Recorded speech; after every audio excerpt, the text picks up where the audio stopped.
హల్లెలూయా. దేవుని నామానికి స్తోత్రాలు. మీ అందరికీ నా వందనాలు తెలియజేస్తున్నాను.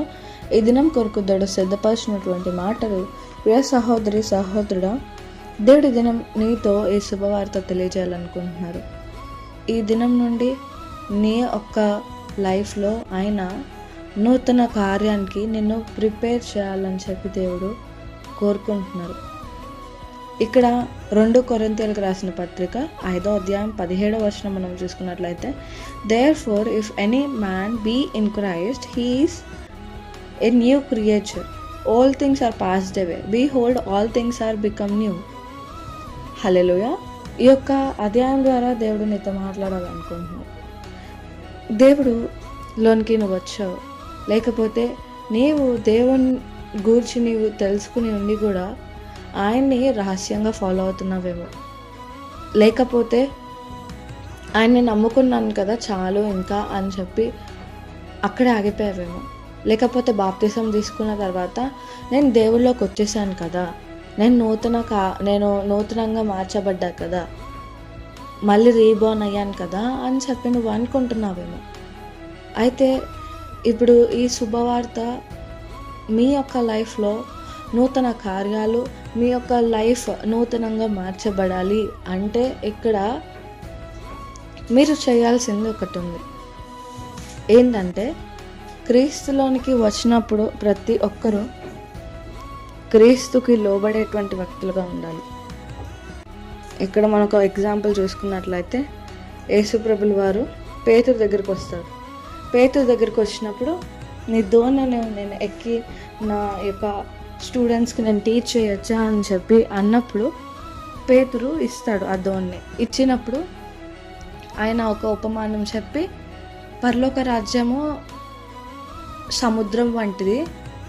ఇప్పుడు నేను ప్రకటించే సువార్త ద్వారా మీరు మీ యొక్క సువార్తని నెట్ ద్వారా అనేక మందిని పోగు చేయండి. ఇప్పుడు వల పట్టినాక, చేపలు పట్టినాక మీరు ఎట్లా మంచివి చెడ్డవని సపరేట్ చేస్తారో అదే రీతిగా నేను కూడా సపరేట్ చేస్తాను మిమ్మల్ని అని చెప్పి అంటున్నారు. అది చెప్పినాక పేతుర్ని నీ వల్ల కుడివైపు వెయ్యి అని చెప్పి అంటున్నారు యేసుప్రభుల వారు. అది చెప్పిన తర్వాత పేతురు అంటున్నాడు ఇట్లాగా, అయ్యా మేమైతే రాత్రంతా కష్టపడి అలసిపోయాము, ఏ ఒక్క చేప అయినూ లేదు, పగటి వేళ వేయమంటున్నావు, ఇప్పుడు ఏ చేప పట్టదు అన్నట్టు పేతురు మనసులో ఇలా ఆలోచించుకుంటూ యేసుప్రభులకి ఇలా అన్నారు, మేము నైట్ అంతా కష్టపడ్డామయ్యా, ఏం దొరకలేదు, ఇప్పుడేం దొరుకుతాయి అన్నట్టు మాట్లాడాడు. నార్మల్గా అయితే చేపలు నైట్ టైం అయితే పైకి వస్తాయి, మార్నింగ్ టైం వెలుక్కి అన్నీ మిడిల్లోకి వెళ్ళిపోతాయి. మార్నింగ్ టైం చేపలు పడడం అనేది సాధారణంగా ఒక తక్కువ ఛాన్సెస్ ఉంటాయి. కానీ దేవుడు చెప్పినటువంటి మాటకి వాళ్ళు ఓబే చేశారు. ఓబే చేసి వాళ్ళు వల వేసినప్పుడు వాళ్ళు దేవుడి కార్యాలని చూడగలిగినటువంటి వ్యక్తులుగా ఉన్నారు. ఇప్పటి వరకు వాళ్ళు ఎలా ఉన్నారు? యేసుప్రభుల వారు రాకముందు జాలర్లాగా ఉన్నారు, చిన్నటువంటి తప్పులు చేసేటువంటి వ్యక్తులుగా ఉంటున్నారు. వారు భక్తి ఉంది కానీ ఆ యొక్క దేవుడు సమాధానం చెప్పట్లేదు, దేవుడు మాకు మాట దూరం అయిపోయింది అని చెప్పి వాళ్ళు ఏం చేస్తున్నారు? వారి యొక్క పనుల్లో వాళ్ళు ఉంటున్నారు. కానీ దేవుడు ఏంటి? ఆయన దగ్గరికి వెతుక్కుంటూ వచ్చి ఆయన ఫెయిల్యూర్గా ఉన్నటువంటి జీవితాన్ని గొప్పగా అపోస్తులుగా పేతుర్ని మార్చినట్టు మనం చూస్తాము.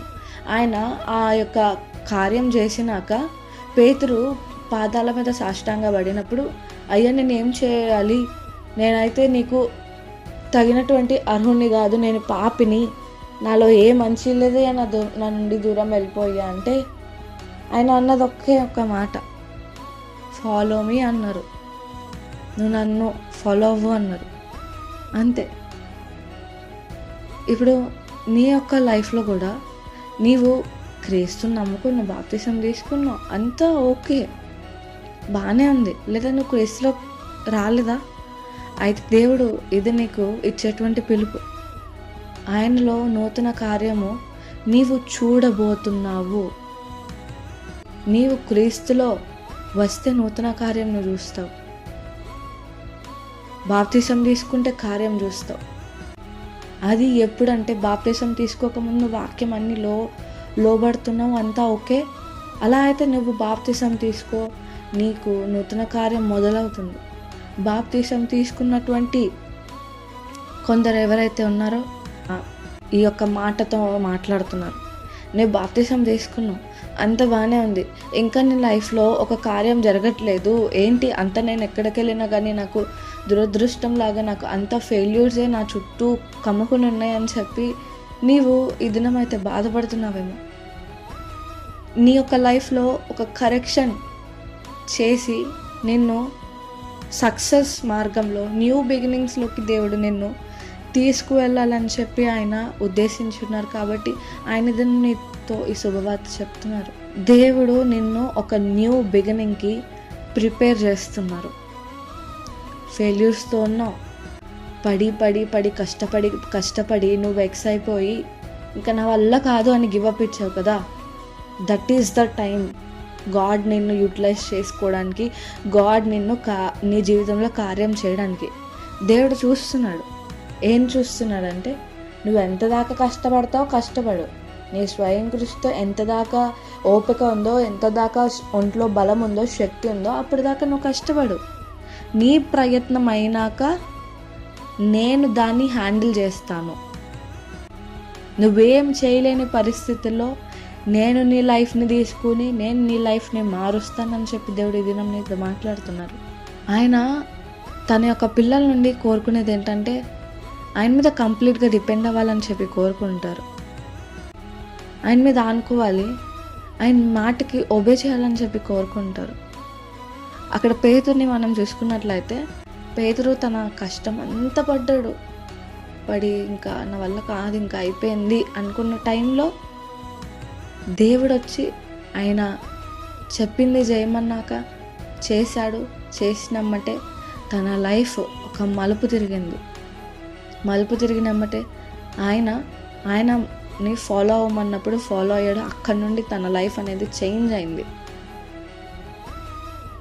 అదే రీతిగా ఈ దినము పేతురు అక్కడ తన సొంత శక్తి ఓపిక ఉన్నంత వరకు జ్ఞానంతో అంతా తన యొక్క లైఫ్ని సెటిల్ చేసుకోవాలని చేపలు పట్టి ఎట్లాగైనా అని చెప్పి చూశాడు. అదే రీతిగా నీవు కూడా నా లైఫ్లో నేను ఎట్లాగైనా ఒక జాబ్ తెచ్చుకోవాలి, లేకపోతే నేను ఇది సెటిల్ అవ్వాలి, లేకపోతే నేను పెళ్లి చేసుకోవాలి, లేకపోతే ఇంకా ఇతర ఏమైనా ఉన్నాయి.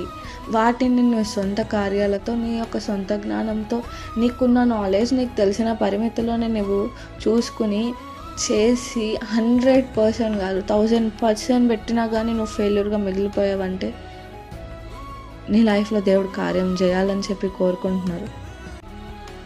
ఇప్పుడు నువ్వు ఆ సిచ్యువేషన్లో ఉన్నావు అంటే this is the time for God to do a miracle in your life అని చెప్పి దేవుడు ఇది మాట్లాడుతున్నారు. కానీ దానికి నువ్వు చేయాల్సిన ఒకే ఒక పని ఏంటంటే పేతురు ఎట్టి రీతిగా ఆయన చెప్పినటువంటి పనిని ఆయన ఎట్టి రీతిగా చేసి కార్యం పొందుకున్నాడో నీవు కూడా ఆయన చెప్పేటువంటి మాటలకి నువ్వు లోపడాలి. ఆయన ఎట్టి రీతిగా జీవించమంటున్నాడో అట్టి రీతిగా నువ్వు జీవించాలి. ఇప్పుడు దాకా నీకు నచ్చినట్టు నువ్వు జీవించావు కదా, నీకు తెలిసిన జ్ఞానంతో కష్టపడ్డావు కదా. నువ్వు తెలుసుకున్న లెసన్ ఏంటి చివరికి? నా అంతటా నేను ఎంత కష్టపడ్డాను, నా లైఫ్ని నేను బాగు చేసుకోలేను, ఫెయిల్యూర్గానే మిగిలిపోతా, నా వల్ల ఏం కాదు, ఐఎమ్ నథింగ్ వితౌట్ గాడ్ అని చెప్పి దేవుడు నీకు తెలియజేయడానికి నేను ఈ సిచ్యువేషన్లో పెట్టాడు.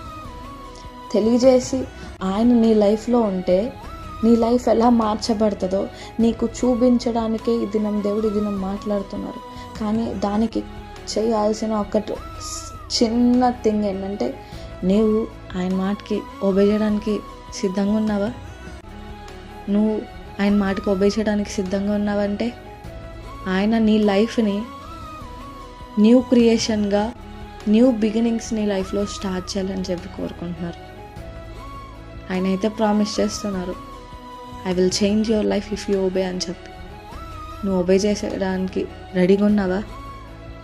ఆయన ఏం చెప్పినా బ్లైండ్గా, అయ్యా నాకు అర్థమైంది అయ్యా, నేను నీకు దూరంగా ఉండి ఏం చేయలేను, నీకు ఇష్టం లేకుండా ఉండి నువ్వు చెప్పిన మాటకు ఒబే చేయకుండా నేను ఏం చేయలేనయ్యా, నీవే ఏదైనా కార్యం చేయి, నీవు చేస్తే తప్ప నా జీవితంలో కార్యం జరగదు అని నువ్వు కంప్లీట్గా డిపెండ్ అయ్యి ఎప్పుడైతే ఆయన మాటలకి నువ్వు ఒబే అవుతావో, ఆయన చెప్పేటువంటి వాక్యానుసారంగా నువ్వు ఎప్పుడైతే జీవిస్తావో, లేకపోతే చర్చ్లో నువ్వు విన్నటువంటి మాటలు కానీ దేవుడు నీతో మాట్లాడినప్పుడు గద్దించినప్పుడు నువ్వు అది కరెక్ట్ చేసుకుని ఆయనకు నచ్చినట్టు ఆయన మాటలకి ఒబే చేస్తూ ఆయన మార్గంలో నడిచినప్పుడు ఆయనే నీకే ఎదురొచ్చి నీ లైఫ్లో కార్యాలు చేయడానికి సిద్ధంగా ఉన్నారు. నీవు నీ యొక్క పార్ట్ చేయడం మాత్రమే నీ లైఫ్లో మిగిలింది. నువ్వు అదొక చిన్న థింగ్ చేస్తావా అని చెప్పి దేవుడు అడుగుతున్నారు. నేనైతే నీకు ఎదురొచ్చి నీ లైఫ్లో కార్యాలు చేయడానికి నేను సిద్ధంగా ఉన్నా. నువ్వు నా కోసం నా మాటకు ఒబేయి నా మీద డిపెండ్ అవ్వడానికి సిద్ధంగా ఉన్నావా? అయితే ఈ దినం నుండి అయినా కానీ నీ యొక్క తప్పులను కరెక్ట్ చేసుకో. నువ్వు వ్యతిరేకంగా చేసినటువంటి మాటలు, ఒబే చేయనటువంటి స్వభావానికి ఆయనకి క్షమాపణ తెలియజేయి. ఎందుకనంటే నీ లైఫ్ కట్టాలంటే ఆయనతోనే సమస్తము సాధ్యము. ఆయన ఏదైనా చేయగలిగినటువంటి దేవుడు ఈ దినం నీ లైఫ్ని కూడా మార్చాలని చెప్పి కోరుకుంటున్నారు. ఈ దినం నుండి నువ్వు ఎప్పుడైతే కాదు, ఈ క్షణం నుండే నీవు దేవుడు చెప్పినటువంటి ఈ యొక్క మాటని నువ్వు అంగీకరించి ఆమేనని చెప్పి నీ లైఫ్లో అప్లై చేసుకొని నువ్వు ఇప్పటి నుండే నువ్వు దేవుడి మాటకి ఒబే చేసి ఆ యొక్క బ్లెస్సింగ్ నీ లైఫ్లో మొదలయ్యే రీతిగా నీవు చేసుకొని ఆయన నీ లైఫ్లో ఉండి నిన్ను నూతన కార్యంలోనికి నడిపించేటువంటి వ్యక్తిగా నువ్వు మార్చబడాలి. ఆయన నీతో ఉన్నప్పుడు ప్రతిరోజు నీ యొక్క లైఫ్లో నూతనమైనటువంటి రోజే. ఆయన నీ లైఫ్లో ఏది చేసినా నూతనమైనటువంటి క్రియ. ఆయన నువ్వు ఎక్స్పెక్ట్ చేసిన రీతిగా నీ లైఫ్ని లీడ్ చేయడం కానీ అన్ఎక్స్పెక్టెడ్ రీతిగా నీ లైఫ్ని ఒక మలుపు తిప్పి నిన్ను ఘనంగా నిలబెట్టి ఆయన నామానికి మహిమ తెచ్చుకోవాలనుకుంటున్నారు. Just obey. ఆయన ఒక్కటే కదా అడిగేది. ఈ చిన్నది కూడా చేయలేకపోతే ఇంకా మనం ఆయన పిల్లలుగా ఉండి క్రైస్తవులుగా ఉంటున్నామంటే అది ఇంకా వేస్టే అని చెప్పాలి. తల్లిదండ్రులకి పిల్లలు లోబడాలి. నువ్వు నీ పరమ తండ్రికి లోబడాలి. లోబడినప్పుడే పిల్లలు తల్లిదండ్రులకు లోబడినప్పుడే తల్లిదండ్రులకి ఎంత మాట వింటున్నారో వీళ్ళకి ది బెస్ట్ ఇవ్వాలని చెప్పి లోకానుసారంగా తల్లిదండ్రులే అట్లా ఆలోచిస్తారు కదా. నువ్వు మాట విన్నప్పుడు నీ పరమ తండ్రి బైబిల్ వాక్యంలో ఉంటుంది కదా, చెడ్డవారైనటువంటి మీరు మీ పిల్లలకి మంచిగానే చూడాలనుకుంటారు కదా. మీకంటే శ్రేష్టమైనటువంటి మీ పరమ తండ్రి మీకంటే ఉన్నతమైనటువంటి ఉద్దేశాలు మీ పట్ల కలిగి ఉన్నారని చెప్పి దేవుడి దినం మాట్లాడుతున్నారు. ఒబే చేస్తావా? అయితే ఒబే చేయి. ఆయన నీ లైఫ్లో నువ్వు ఒబే చేసినప్పుడు నీ లైఫ్లో నీకు ఎదురొచ్చి నిన్ను ఆ న్యూ బ్లెస్సింగ్స్లోకి నడిపించాలని, నిన్ను సక్సెస్ చేసి ఘనంగా నిలబెట్టి ఆయన నామానికి మహిమ తెచ్చుకోవాలి. నా బిడ్డ సక్సెస్ పొందుకున్నాడు, నా బిడ్డ కార్యం చూశాడు. నీవు ఆనందపడడం ద్వారా నీ యొక్క సంతోషంలో ఆయన సంతోషాన్ని చూసుకోవాలని చెప్పి కోరుకుంటున్నాడు. నీ ద్వారా నీవు నిలబడితే ఆయనకి మహిమ వచ్చినట్టే. ఎందుకంటే నువ్వు ఎవరి బిడ్డవి? యేసయ్య బిడ్డవి. ఆయన నామానికి మహిమ తెస్తావా? అయితే ఈ దినం ఆయన చెప్పినటువంటి మాటలకు లోబడు. నీ యొక్క లైఫ్లో ఆయన్ని ఫస్ట్ ఆఫ్ ఆల్ న్యూ క్రియేషన్గా మార్చబడాలంటే ఒబే చేయాలి. ఫస్ట్ ఆఫ్ ఆల్ ఒబే చేసినప్పుడు నీవు ఫస్ట్ చూసే మిరాకిల్ ఏంటంటే ఆయన నీ లైఫ్లో స్వయంగా రావడం. ఆయన నీ లైఫ్లో ఎప్పుడైతే అడుగు పెడతారో అప్పుడే నీ లైఫ్లో ఫస్ట్ మిరాకిల్ స్టార్ట్ అయిందని చెప్పి జ్ఞాపకం చేసుకో. ఈ దినం నువ్వు ఒబే చేసినమ్మటే ఆయన నీ లైఫ్లోకి రావడానికి సిద్ధంగా ఉన్నారు. Will you invite Jesus in to your life by obeying his word అని చెప్పి దేవుడు అడుగుతున్నారు. ఒబే చేసి ఆయన మీ లైఫ్లో అంగీకరించి ఆయన నడిపించేటువంటి మార్గంలో నడిచి ఆయన చూసేటువంటి కార్యాలు మీరు పొందుకోవాలని కోరుకుంటూ అట్టి కృపా దేవుడు మీకు దయచేయను గాక. ఆమేన్.